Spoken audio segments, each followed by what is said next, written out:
day 9 of the smoothie challenge, and today we're using the peanut butter smoothie bomb. We're going to combine it with some banana, some pineapple, and then some almond milk. Let's start by putting some banana in. Now these are frozen pineapple, but you can use regular pineapple that you buy in the fruit section. And then I'm going to pour in the milk after that.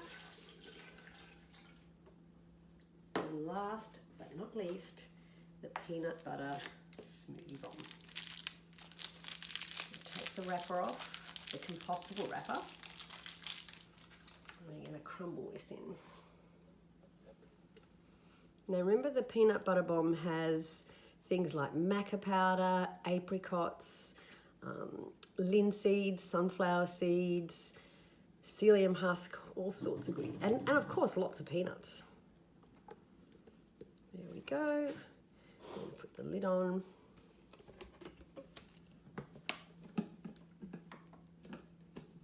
Get this lid on properly so it doesn't cover me. I'll get there. There we go.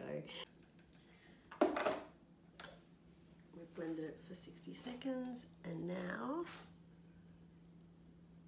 it's ready to drink.